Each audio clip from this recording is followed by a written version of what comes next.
Hello students, I'm Rajiv Vasist. Now we are going to start our next topic of mathematics. So we are going to start application of derivative today of the derivative. So आज हम जो discuss करेंगे वो हमारे पास topic होगा that is increasing and decreasing functions, right?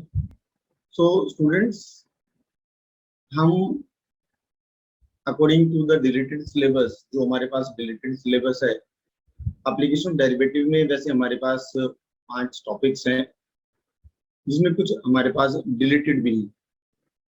हमारे पास यहाँ पर इंक्रीजिंग एंड डिक्रीजिंग फंक्शंस की हम यदि बात करते हैं तो इंक्रीजिंग एंड डिक्रीजिंग फंक्शन हमारे पास सिलेबस में है। एंड जो हमारे पास यहाँ पर rate of change of quantities का हमारे पास कुछ जो टॉपिक था दैट वाज रिलेटेड, तो वो हम डिस्कस नहीं कर रहे हैं। हम यहाँ पर सबसे पहले जो डिस्कस करेंगे वो किस तरीके से हम इस चीज को अंडरस्टैंड कर पाते हैं कि हम ये चीज देख पाए कि इंक्रीजिंग फंक्शन एक्चुअल में है क्या।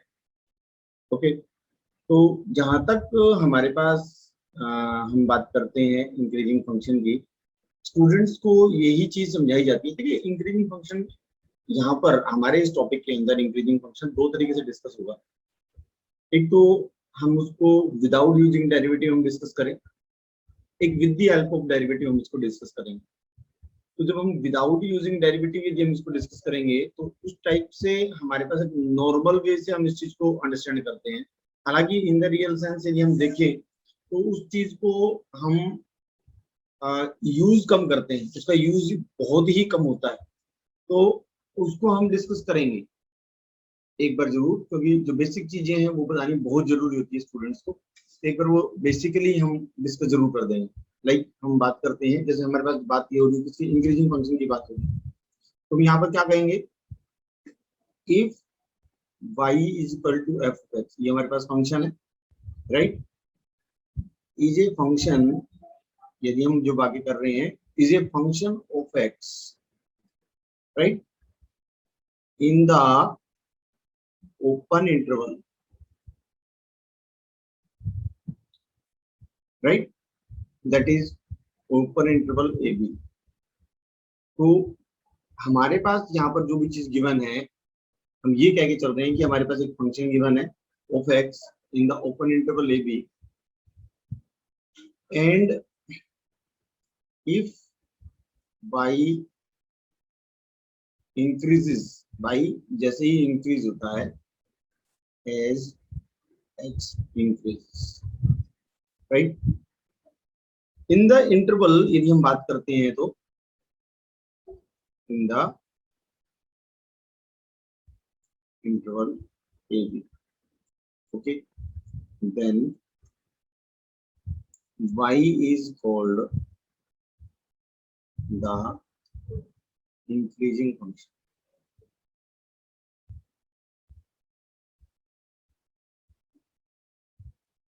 of x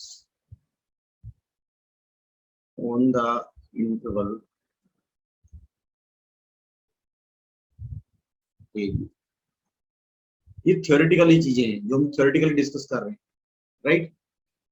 देखिए, वैसे बहुत ही नॉर्मल सी चीज थी यदि यहाँ पर हम इंक्रीजिंग फंक्शन की बात करें, कि जैसे हमने कोई भी दो नंबर ले लिए किसी भी इंटरवल में से। लाइक मैं आपसे एक मैथमेटिकली इस चीज को अंडरस्टैंड करते हैं। मैथमेटिकली ये कहा जाता है कि सपोज हमारे पास x1 और x2, ये कोई भी दो नंबर्स हमने लिए कि वो इस ओपन इंटरवल को बिलोंग करते हैं, ठीक है। और यहाँ पर हमने ये कहा कि यदि x1 ग्रेटर देन x2 है और यहाँ से f ऑफ x1 की value greater than f of x2 greater than equal to, ध्यान रखें, यदि x1 is greater than x2 है and f of x1 is greater than equal to f of x2 आ जाए, इसका मतलब सीधा सीधा है क्या कि हमारे पास ये फंक्शन इंक्रीजिंग है। आपको जो ध्यान रखना है वो ये ध्यान रखना है। I hope you are getting, yes. यदि हम आगे इसमें थोड़ा सा और बात करते हैं, आपको जरूरी नहीं है कि ये चीज ऐसे ही हो, ये ऐसे भी हो सकती है कि यदि x1 x2 से लेस है, दिस इंप्लाइज कि हमारे पास f ऑफ x1 जो है दैट शुड बी, जो भी हमारे पास यहाँ पर गिवन होगा that should be f of x1 should be less than equal to f of x2। इस टाइप से हम इसको डिस्कस कर सकते हैं। आई होप आप समझ रहे होंगे इस चीज को, ठीक है। जिस तरीके से हम यहाँ पर ये देखिए, मैं आपसे जो डिस्कस कर रहा हूँ ये विदाउट यूजिंग डेरिवेटिव है। इस मेथड का हम यूज विदाउट यूजिंग डेरिवेटिव करते हैं, और जिसका हम यूज बहुत ही कम करते हैं, बट स्टूडेंट्स को नॉलेज होनी चाहिए, that is quite important. Next जो हम बात करते हैं दैट इज डिक्रीजिंग फंक्शन। अब आप यहाँ से ना, जैसे हम इसके बारे में बात कर रहे थे अभी, तो किस तरीके से इस चीज को अंडरस्टैंड करते हैं, ग्राफिकली इस चीज को हम अंडरस्टैंड कर सकते हैं। ग्राफिकली कैसे अंडरस्टैंड करेंगे इसको, कि मान लो हमारा फंक्शन ऐसे चला, फिर हमारे पास वो इस टाइप से रहा, एंड देन फिर वो इंक्रीज किया। एक तरीके से यदि आप इस चीज को देखें, यहाँ से ये चीज आप देखें तो इस चीज को अंडरस्टैंड आप कर सकते हैं इजीली। ये हमारे पास की पॉइंट्स हैं जहां पर हम वर्कआउट कर सकते हैं। और यदि इंक्रीजिंग की बात हम करें तो आप यहाँ से देख सकते हैं कि ये यहाँ इंक्रीज कर रहा है। ओके, एक्स वाई प्लेन की बात हो रही है, डेफिनेटली हो रही है। This is x and y plane, और दिस इज, तो इन दिस वे ये इसको इंक्रीजिंग बोलेंगे। इसलिए हमने यहाँ पर जो f of x1 is greater than equal to f of x2 दे रखा है, इक्वल टू इज देयर। तो इक्वल टू का मतलब क्या है, एक ऐसा टाइम होगा जैसे यहाँ पर ये इंक्रीज करेगी, यहाँ से इंक्रीज किया, फिर वो डेफिनेटली एक्स एक्सिस के पैरेलल आ जाएगा, इट मींस वो इक्वल आ गया, एंड देन फिर अगेन अप हो जाएगा वो, ठीक है। तो इसलिए हम इसको इंक्रीजिंग कहते हैं। यदि हमारे पास ऐसा ना होता और हमारे पास ये इस टाइप से होता, लाइक दिस, इन दिस वे, तो हम यहाँ से ये, तो इस टाइप से यदि हमारे पास होता तो इसको हम बोलते हैं strictly increasing. This is strictly increasing. Strictly means सीधा स्ट्रेट फॉरवर्ड इंक्रीज कर रहा है, ठीक है। वो भी जो भी हमारे पास यहाँ पर फंक्शन होगा that is y is equal to f of x करके हम कह सकते हैं। तो this is x axis, this is y axis, this is o that you know, okay. तो ये स्ट्रिक्टली इंक्रीजिंग फंक्शन के लिए हम यूज करते हैं, और ये हम इंक्रीजिंग फंक्शन के लिए यूज करते हैं, इसको जो यूज करते हैं, right, increasing function. Okay, similarly हम आगे मूव करेंगे तो जो डिक्रीजिंग फंक्शन हमारे पास होगा उसको भी हम इसी तरीके से हम डिस्कस कर सकते हैं, ठीक है। नहीं, उसमें भी हम थ्योरेटिकली लिख सकते हैं जो चीजें हैं हमारे पास गिवन, वर्क तो हमें करना ही पड़ेगा डेफिनेटली यहाँ से, if y is equal to f of x is a function, यदि y is equal to f of x हमारे पास फंक्शन है, इसमें इन द ओपन इंटरवल, राइट, कोई भी हम ओपन इंटरवल ए बी की बात कर रहे हैं, it means A and B are not including here, and if y decreases, if y decreases as x increases, समझ रहे हो ना आप, बिल्कुल एक तरीके से जस्ट उल्टा हो गया, एक तरीके से जस्ट आप रेसिप्रोकल भी कह सकते हैं, आप एक तरीके से यहाँ पर इनवर्सली प्रोपोर्शनल कह सकते हैं।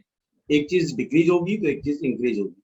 यदि y डिक्रीज कर रहा है तो x इंक्रीज कर रहा है, ठीक है। तो इन द इंटरवल, इंटरेस्टिंग है वैसे, A B, then y is called the decreasing function। आप ये सोच रहे होंगे सर क्या बोरिंग करवा रहे हैं, टीचर्स तो बहुत कम कराते हैं इन चीजों को। डेफिनेटली कोई ऐसी बात ही नहीं है, टीचर्स जस्ट, क्योंकि एक्चुअली क्या है कि थोड़ा सा इस पे बेस्ड क्वेश्चन एनसीईआरटी में कम भी है, और दूसरी चीज ये है कि इस पे बेस्ड क्वेश्चंस एग्जाम्स में कम आते हैं, सो दैट्स व्हाई इस पर थोड़ा कम फोकस किया जाता है। लेकिन बताना डेफिनेटली जरूरी होता है इस चीज के बारे में, और डेफिनेटली हर एक टीचर भी स्टार्टिंग में बेस इससे तैयार करता है, ये बताया जाता है, ठीक है नहीं। So it means that is the decreasing function. हमने यहाँ से बात y is called the decreasing function of x on the interval a, right?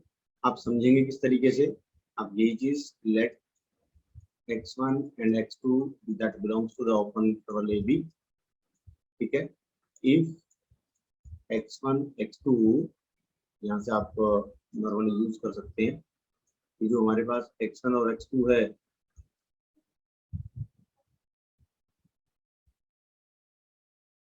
that is x1 should be less than x2 है. This implies f of x1 should be greater than equal to f of x2. इस तरीके से students को ये चीज समझ में आती है, ठीक है? यदि हम यहाँ से ही ये हम बात किसी कर रहे हैं, ये डिक्रीजिंग की बात कर रहे हैं. यदि फंक्शन हमारे पास स्ट्रिक्टली डिक्रीजिंग होगा, यहाँ से ये कहें a function f of x is said to be strictly decreasing, right, on the open interval. Interval हमारे पास क्या है? A B, right?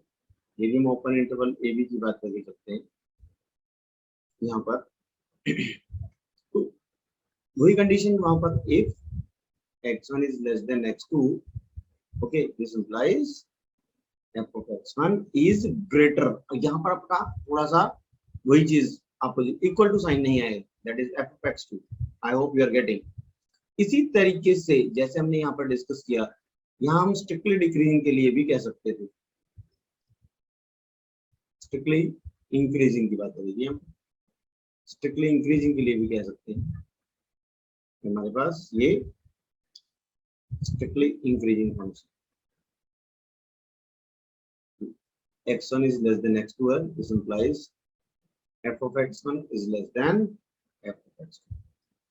तो स्टूडेंट्स को इसके बारे में नॉलेज होनी बहुत जरूरी है, बहुत ही इजी और इंटरेस्टिंग है, राइट? ग्राफिकली यदि हम इस चीज को अंडरस्टैंड करना चाहें तो ग्राफिकली भी हम इस चीज को अंडरस्टैंड कर सकते हैं in this way. This is xy plane, right? This is o. इस टाइप से कोई चीज ऐसे आई, डिक्रीज हुई, इन दिस वे पैरेलल हुई एंड देन फिर डिक्रीज हुई, ओके? तो इस टाइप से हम इस चीज को कह सकते हैं. नॉर्मली ये चीज, ये पॉइंट्स हमारे पास है, हमें ये क्रिटिकल पॉइंट्स की रिक्वायरमेंट होगी जब जरूरत पड़ेगी, जब हम बता देंगे किन किन पॉइंट्स के ऊपर हम यूज कर रहे हैं इसको. y is equal to f of x, ये आप s से बेटर वे से समझ सकते हैं, this point is also right. तो हम यहाँ पर इसको ये पॉइंट्स आप चाहें तो x1 x2 करके कह सकते हैं, ठीक है?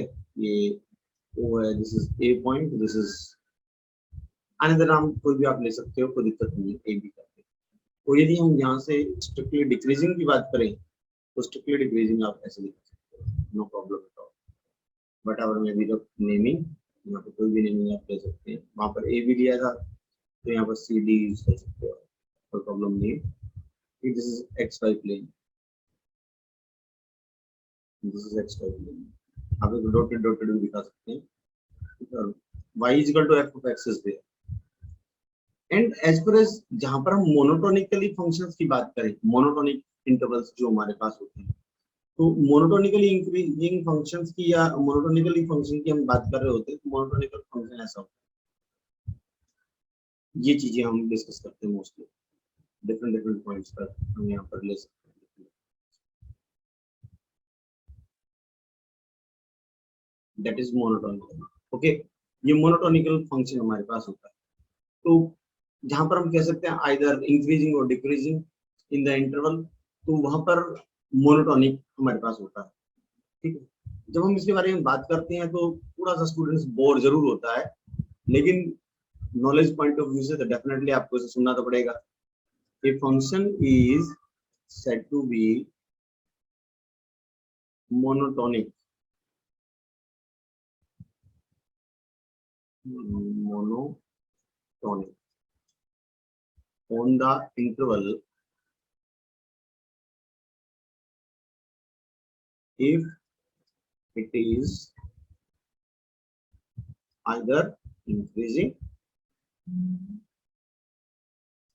और डिक्रीज इन द इंटरवल। ठीक है, तो ये ऑल अबाउट है हमारे पास। इस तरीके से हम स्ट्रिक्टली इंक्रीजिंग स्ट्रिक्टली डिक्रीजिंग के बारे में हम बात कर सकते हैं ओपन इंटरवल के अंदर। ठीक है, आई डोंट थिंक कि इतना ज्यादा आपको परेशान होने की जरूरत है इसमें। आप मीनिंग यहाँ से समझे कि मोनोटोनिक फंक्शन क्या होता है, आइदर इंक्रीजिंग और डिक्रीजिंग इन द इंटरवल जो हमारे पास होता है। ठीक है, कई बार हम इसी चीज को देख के चलते हैं कि हम ये बात करते हैं कि क्या वो ना इधर स्ट्रिक्टली इंक्रीजिंग और स्ट्रिक्टली डिक्रीजिंग भी हमारे पास इस टाइप से हो सकती है चीजें। तो हम जब क्वेश्चंस करेंगे तो इन चीजों के बारे में डेफिनेटली डिस्कस करेंगे कि हमारे पास condition for the monotonicity of the functions क्या होता है, और वहां से ही स्टूडेंट को ज्यादा अच्छे तरीके से समझ में आता है। राइट, आगे बढ़ते हैं। अब जब हम इसके बारे में बात कर रहे हैं तो हम एक छोटा सा क्वेश्चन जरूर डिस्कस कर लेते हैं सो दैट स्टूडेंट्स को ये चीज समझ में आए कि एक्चुअल में हमारे पास हम किस तरीके से इस चीज को सिंप्लीफाई कर सकते हैं। जैसे आप लोग यहाँ से देखिए, हमने शो करना है कि शो दैट द फंक्शन, हमारे पास कोई भी फंक्शन दे रखा है that is f of x is equal to 2x plus 4 is a strictly increasing function. ठीक है, show that the function f of x is equal to 2x plus 4 जो हमारे पास यहाँ पे गिवन है। ठीक है, ये स्ट्रिक्टली इंक्रीजिंग फंक्शन है, ये शो करना है किसमें, ऑन आर। ध्यान रहे यहाँ पर लिखा होगा स्पेशली विदाउट यूजिंग डेरिवेटिव। अच्छा, जब हम बात करें विदाउट यूजिंग डेरिवेटिव की बात हो रही है तो आपको यहाँ पर जो मेथड समझाया गया है इसी पे वर्क करना चाहिए फॉर द सॉल्यूशन। तो हम यहाँ से क्या कहेंगे, let x1 and x2 that belongs to R। Okay, जब हम ये चीज कह के चल रहे हैं कि हमारे पास की x1 और x2 R को बिलोंग कर रहा है एंड लेट ये कर लें कि जो x1 है वो लेस देन x2 है।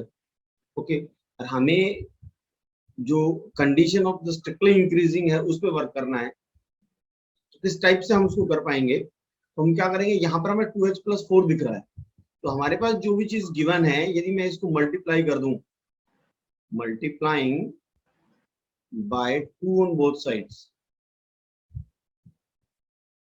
तो आपके पास क्या आएगा, that is 2x1 is less than 2x2। Right, but आपके पास फंक्शन के अंदर है क्या, that is 2x plus 4, adding 4 on both side. यदि आप यहाँ से कहें एडिंग 4 ऑन बोथ साइड्स, काफी इंटरेस्टिंग रहेगा ये इस चीज को अंडरस्टैंड करना, क्योंकि स्टूडेंट्स इस पे थोड़ा फोकस कम करते हैं। दैट्स व्हाई यदि आप इसको थोड़ा सा इस वीडियो को यदि आप ढंग से देखेंगे तो आपको गारंटीड ये चीज अच्छी लगेगी और इजीली समझ में आएगी। That is 2x2 plus 4। आपने क्या किया यहाँ पर, आपने ये सपोज किया कि x1 x2 से लेस। ठीक है, x1 और x2 दो नंबर थे, x1 जो है x2 से लेस है। आपको चाहिए क्या था, आपको चाहिए था 2x प्लस 4। तो आपको सबसे पहले क्या करना चाहिए, इसको 2 से मल्टीप्लाई करना बोथ साइड्स, तो you get 2x1 is less than 2x2 getting okay and adding 4 on both sides and 2x1 plus 4 should be less than 2x2 plus 4। तो फाइनली यू विल सी, आप देखेंगे यहाँ से कि ये हमारे पास क्या आएगा, that is f of x1 that should be less than f of x2। तो आप यहाँ से देख रहे हैं कि आप चले कहाँ से थे, आप ये कह रहे हो कि x1 और x2 की जब बात हो रही थी, x1 x2 की, और आपने यहाँ से कंडीशन रखी कि x1 is less than x2 और वहां से आपके पास f of x less than f of x2 आपके पास आ गया, आप यहाँ से देख सकते हैं। तो ये कंडीशन तो स्ट्रिक्टली इंक्रीजिंग फंक्शन की थी, तो देयरफॉर आप कह सकते हो कि जो f of x is equal to 2x plus 4 है is strictly increasing function. I hope you are getting, मुझे लग रहा है कि आपको समझ में आ गया है, इजीली आप इस चीज को समझ सकते हैं, कोई प्रॉब्लम वाली बात ये नहीं। ठीक है, तो यहाँ पर आपने जो ध्यान रखना है वो यही ध्यान रखना है कि हमने क्वेश्चन को कैसे सोल्व करना है। अच्छा, इसी में एक बड़ा इंटरेस्टिंग सा क्वेश्चन है जहां पर स्ट्रिक्टली डिक्रीजिंग करना है, और जब स्ट्रिक्टली डिक्रीजिंग की बात हम करते हैं ना तो बड़ा एंटरटेनिंग हो जाता है फॉर द स्टूडेंट्स, बड़ा इंटरेस्टिंग होता है। कैसे? See how. मैं अनदर क्वेश्चन लेता हूं जहां पर एक हल्का सा टेक्निकल पॉइंट जो स्टूडेंट को ध्यान रखना होगा, जहां पर वो चीज समझे। चीज डिफिकल्ट नहीं है, बस यदि आपको वो पॉइंट ध्यान रहता है तो आप इजीली उस क्वेश्चन को कर सकते हैं, राइट। लाइक मान लो मेरे पास क्वेश्चन है, आपको शो करना है, show that function f of x is equal to x square ले सकते हैं यहाँ पर, बिल्कुल definitely x square is strictly decreasing हमारे पास, हम ये कह सकते हैं स्ट्रिक्टली डिक्रीजिंग है।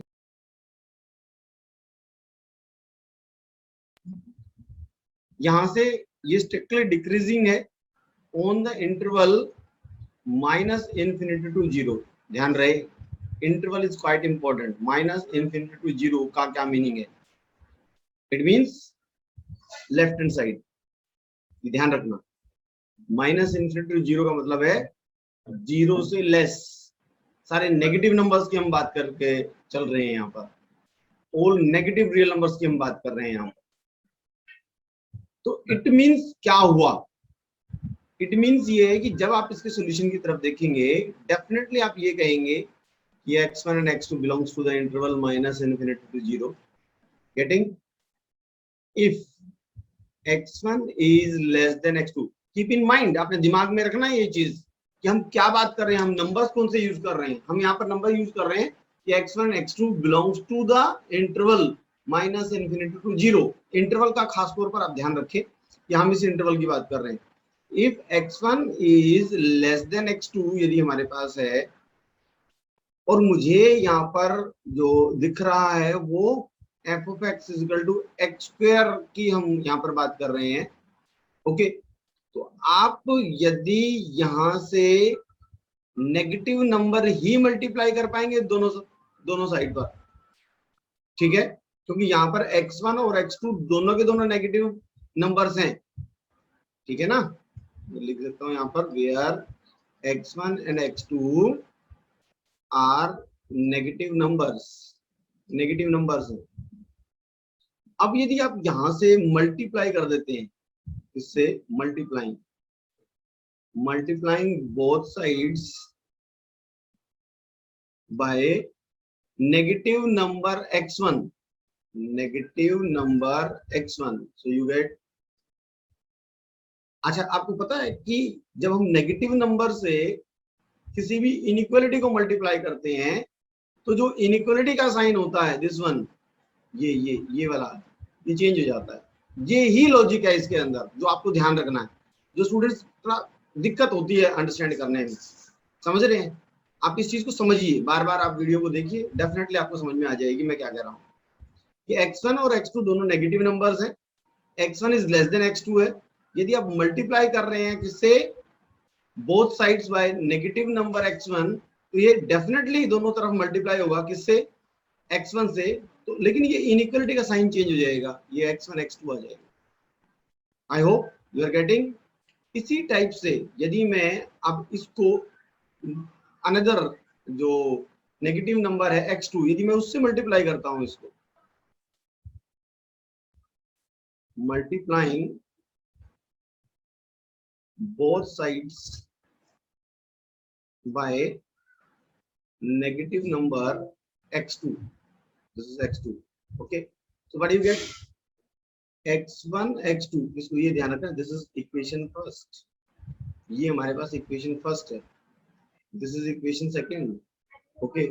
और आप यहां से x2 से मल्टीप्लाई कर रहे हैं तो x1 x2 is greater than x2 square, this is equation third, right. तो आप यहां से इजीली कह सकते हैं, क्या कह सकते हैं, from equation second and third we get आप देख रहे हैं ना यहाँ पर x1 square is greater then x1 x2 और x1 x2 is greater than x2 square. So x1 square is greater than x1 x2 which is also greater than x2 square and you get x1 square is greater than x2 square. ये तो चाहिए था और ये है क्या? This is f of x1 is greater than f of x2. I hope you are getting my point. हम चले कहाँ से थे? यहाँ से x1 is less than x2 है और हम पहुंच कहाँ गए? f of x1 is greater than f of x2. ठीक है, ये चमत्कार हो गया ना, हमें ये तो चाहिए था. क्यों? अभी तुम ये कह पाएंगे क्या? ये हमारे पास स्ट्रिक्टली डिक्रीजिंग फंक्शन है. So therefore f of x is equal to x square is strictly decreasing function. ये हमारे पास strictly decreasing function in the interval minus infinity 0. ठीक है, ये दोनों क्वेश्चंस जो मैंने डिस्कस किए हैं, दोनों क्वेश्चन से आपका पॉइंट क्लियर हो गया है. विदाउट यूजिंग डेरिवेटिव कैसे मैं किसी फंक्शन को स्ट्रिक्टली इंक्रीजिंग कर सकता हूं या किस तरीके से मैं किसी फंक्शन को स्ट्रिक्टली डिक्रीजिंग कर सकता हूं. But always keep in mind, हमेशा दिमाग में रखें क्या कि हमारे पास इंटरवल क्या है, हम इस इंटरवल पे किस तरीके से वर्क करते हैं. आपने देखा ना यहाँ इंटरवल का खेल था, यहाँ पर आपने वैल्यूज रखी. आई होप आपको समझ में आया होगा. चलिए अब थोड़ा और अच्छे लेवल पे चलते हैं जहां पर हम डेरिवेटिव का यूज कर पाए. ठीक है, यदि हम यहाँ पर condition for the monotonicity of the function की हम बात करें, यहाँ पर हम डेरिवेटिव की बात करेंगे यहाँ पर, तो वहां पर आपके पास क्या होगा? Condition for monotonicity of function. इसमें नॉर्मली सीधी सी बात रहती है, यदि आप ध्यान रख ले तो वे हमारे पास फंक्शन गिवन होगा, उस फंक्शन का डेरिवेटिव निकालो. यदि वो डेरिवेटिव देखो जो भी हमारे पास फंक्शन दे रखा होगा उसका डेरिवेटिव निकालो, इक्वल टू 0 पुट करो. वहां से आपके पास डेफिनेटली क्रिटिकल पॉइंट्स आएंगे. जो भी आपके पास वहां से क्रिटिकल पॉइंट्स आते हैं लाइक ए बी सी, यदि उस इंटरवल उस पर्टिकुलर पॉइंट पर उस f डैश x की जो वैल्यू है यदि पॉजिटिव आती है तो स्ट्रिक्टली इंक्रीजिंग, यदि वो नेगेटिव आती है तो स्ट्रिक्टली डिक्रीजिंग, यदि ग्रेटर देन इक्वल टू आती है तो वो इंक्रीजिंग और लेस देन इक्वल टू आती है तो इंक्रीजिंग. तो दैट्स अ बहुत ही सिंपल सा टॉपिक है. जस्ट मैं आपको एक बार नॉर्मली समझा देता हूं. यहाँ हम जो इसमें बात करेंगे वो स्ट्रिक्टली इंक्रीजिंग और स्ट्रिक्टली डिक्रीजिंग की ही बात करेंगे. नॉलेज पॉइंट ऑफ व्यू से ये चीज कर देते हैं और मोस्टली सारा कुछ इसी पे ही होता है. तो जो हमने अब तक कंसेप्ट किया है, जो पीछे आपको कंसेप्ट बताया है, तो उससे बोर होने की ज्यादा जरूरत नहीं है. That is very quite interesting, बहुत ही सिंपल सा है, लेकिन ये उससे ज्यादा सिंपल है. यदि हम यहाँ पर बात करते हैं तो कि हमारे पास suppose if f of x is a differentiable real function, differentiable real function, right? Defined on an open interval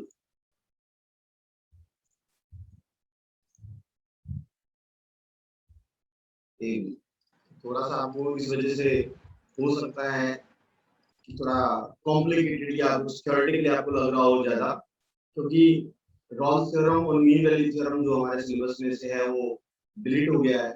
तो टीचर्स को थोड़ा कम पढ़ाते हैं, तो दैट्स व्हाई अब तो खैर जब डिलीटेड हो गया है तो पढ़ाई नहीं रहे होंगे. तो वहां पर ये चीज थोड़ी थोड़ी डिस्कस की जाती है कि रॉल्स थ्योरम के अंदर बताया जाता है कि फंक्शन कैसे हमारे पास डिफरेंशिएबल है या फंक्शन हमारे पास कंटीन्यूअस है, कंटीन्यूअस कहाँ है, डिफरेंशिएबल कहाँ है, क्या क्या कंडीशंस वहां पर लग सकती हैं. तो वो सारी चीजें वहां पर डिस्कस करते हैं. तो बच्चे यहाँ तक आते हैं तो थोड़ा सा उनके माइंड के अंदर रहता है. ऐसे ही वहां पर रॉल्स थ्योरम में 3 कंडीशंस होती हैं और मीन वैल्यू थ्योरम के अंदर 2 कंडीशंस होती हैं. तो दोनों कंडीशंस यहाँ पर तीनों कंडीशंस मतलब कहीं ना कहीं मैच करती होती है. तो स्टूडेंट्स को थोड़ी पॉजिटिविटी आ जाती है यहाँ पर जब हम डिस्कस करते हैं। तो यहाँ हल्का सा आपको, जैसे हम थ्योरेटिकली इसको लिखते हैं तो थोड़ा आपको ओड लग रहा होगा, लेकिन ऐसा कुछ नहीं है। सिर्फ आपको दो सिंपल से पॉइंट याद रखने हैं।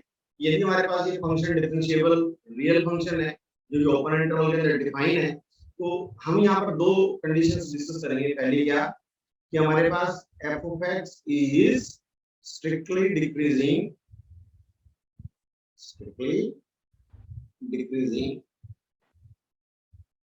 on open interval AB if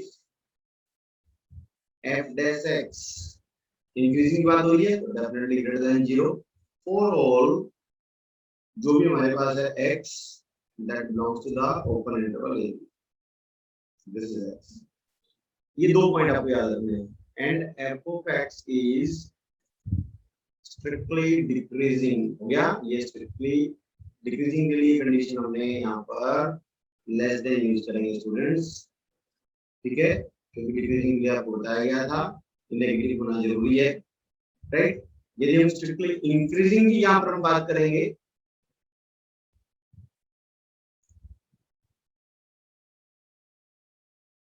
on the open interval AB if f dash x should be greater than 0, right, going for all x belongs to the open interval AB। ये दो चीजें हैं जो आपको याद रखनी है। सारा खेल यहीं से ही चलेगा।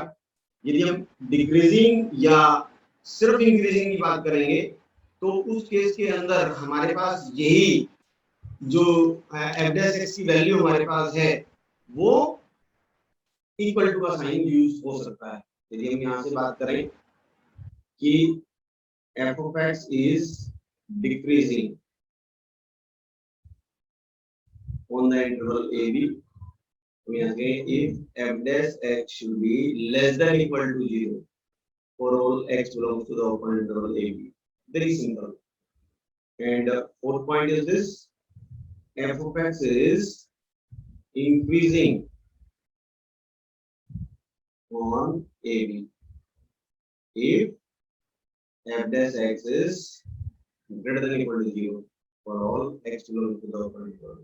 अब इससे रिलेटेड हम क्वेश्चन आपसे डिस्कस करते हैं। पहले आपको ये दिखाते हैं कि कैसे हम किसी भी फंक्शन को इंक्रीजिंग प्रूव कर सकते हैं, ठीक है। एक क्वाइट इंटरेस्टिंग सा क्वेश्चन लेते हैं आज और कल भी हम इसी पे बेस्ड कुछ और अच्छे क्वेश्चंस करेंगे डिस्कस, ऐसा नहीं है। तो विद इन टाइम हम उन चीजों पर वर्क कर रहे हैं। क्वेश्चन हमारे पास है कि आपने शो करना है, शो दैट, हम डेरिवेटिव का यूज करेंगे, शो दैट द फंक्शन, जो भी हमारे पास यहाँ फंक्शन गिवन है, so that the function f of x is equal to 4x cube minus 18x square plus 27x minus 7 is always increasing। ध्यान रखना क्या लिखा जा रहा है, is always increasing on R। तो आपके पास यदि इंक्रीजिंग है तो इंक्रीजिंग के हिसाब से आप चलेंगे, डिक्रीजिंग है तो डिक्रीजिंग के हिसाब से आप चलेंगे।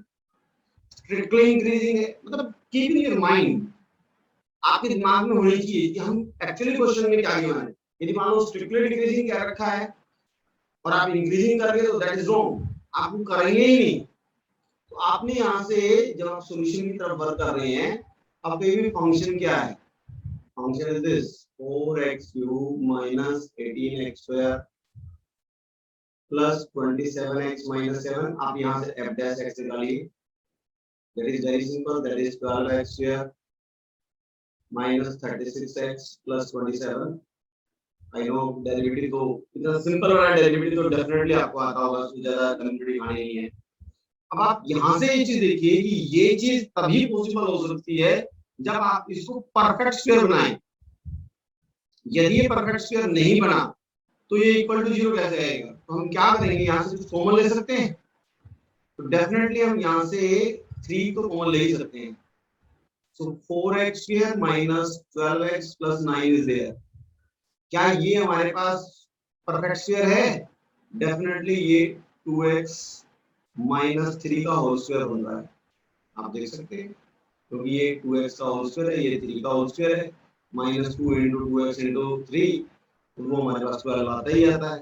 तो इट मींस आप यदि x की वैल्यू 3/2 पुट कर देते हैं तो 2 से 2 कैंसिल हो जाएगा और 3 - 3 0 हो जाएगा, तो किसी पर्टिकुलर पॉइंट पर ये 0 भी होगा, क्योंकि ये परफेक्ट स्क्वायर है, क्योंकि ये परफेक्ट स्क्वायर है तो ऑलवेज पॉजिटिव होगा। That you must keep in your mind कि आप यहाँ से ये चीज लिखेंगे भी और बताएंगे भी कि हमारे पास जो 2x - 3 होल स्क्वायर है, ठीक है ना, बीइंग ए परफेक्ट स्क्वायर, ये परफेक्ट स्क्वायर है, okay, and can never be negative, can never be negative, negative नहीं होता, ऑलवेज पॉजिटिव होता है। सो देयरफॉर आप कह सकते हैं क्या कि जो f डैश x है that should always greater than equal to 0। Therefore आप यहां से कह सकते हैं कि f ऑफ x इज, जो भी हमारा फंक्शन है, इज ऑलवेज क्या है, increasing. In this way students आप बड़े इजीली, आई होप कि हमारे पास इंक्रीजिंग की बात हो रही थी यहाँ पर, कहाँ पर, होना इंटरवल जरूरी। तो इन दिस वे हमारा ये कंसेप्ट आपको समझ में आया होगा, एंड डेफिनेटली इस कंसेप्ट पे बेस्ड हम जितने भी क्वेश्चंस होंगे वो आगे जो इंटरेस्टिंग क्वेश्चंस होंगे किस तरीके से हम यहाँ पर k की वैल्यू फाइंड कर सकते हैं या किस तरीके से इंटरवल फाइंड आउट कर सकते हैं, ठीक है नहीं, तो इन सब चीजों के ऊपर हम कल डिस्कस करेंगे। तो आप ज्यादा से ज्यादा हमारे इस चैनल को शेयर करें, सब्सक्राइब करें, लाइक करें और ज्यादा से ज्यादा जुड़िए। आपकी जो डाउट्स हैं वो भी आप हमें व्हाट्सएप कर सकते हैं। तो डेफिनेटली आपका जो कल का लेक्चर है वो बहुत जबरदस्त होने वाला है। आप इस वीडियो को बार बार देखिए, आपका कंसेप्ट बहुत अच्छे से क्लियर होगा। 2-3 बार देखने के बाद में आप समझ पाएंगे कि कुछ नहीं है, very simple application of derivative. Thank you very much students, इस तरीके से कंटिन्यू ज्वाइन करिए, देखिए और अपने फ्रेंड्स को जोड़िए। Thank you very much.